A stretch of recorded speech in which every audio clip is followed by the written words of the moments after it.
ரூ. 40,000 ஒரு போன்ல 7540 mAh பேட்டரி, வேற லெவல் கேமிங் ப்ராசஸர் இருந்தா எப்படி இருக்கும்? அதான் புதுசா வந்திருக்க Redmi Turbo 5. இதோட முழு ஸ்பெக்ஸ் அண்ட் அனாலிசிஸ்ல பார்க்கலாம். பெர்ஃபார்மன்ஸ்க்கு இதுல MediaTek Dimensity 8650 Ultra chipset கொடுத்திருக்காங்க. அது மட்டும் இல்லாம போன் சூடாகாம இருக்க 5300 mm ஸ்கொயர் வேப்பர் கூலிங் சேம்பரும் இருக்கு. அதனால 120 fps நீங்க தாராளமா கேம்ஸ் விளையாடலாம். LPDDR5X RAM மற்றும் UFS 4.1 ஸ்டோரேஜ் இருக்கிறதால ஸ்பீடுக்கு எந்த குறையும் இருக்காது. இந்த போனோட மிகப்பெரிய ஹைலைட்டே இதோட பேட்டரி தான். 7540 mAh சிலிகான் கார்பன் பேட்டரி கொடுத்திருக்காங்க. இது ரெட்மி போன்கள்லயே ரொம்ப பெரிய பேட்டரி. இத சார்ஜ் பண்ண 100 வாட் ஹைப்பர் சார்ஜ் சப்போர்ட் இருக்கு. வெறும் 30 நிமிஷத்துல 51% சார்ஜ் ஏறிடும்.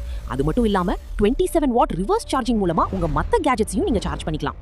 டிஸ்பிளேயை பொறுத்த வரைக்கும் 6.59 inch 1.5K AMOLED display, 120 Hz refresh rate மற்றும் கண் கூசும் அளவுக்கு 3500 நிட்ஸ் பீக் பிரைட்னஸ் கொடுத்திருக்காங்க.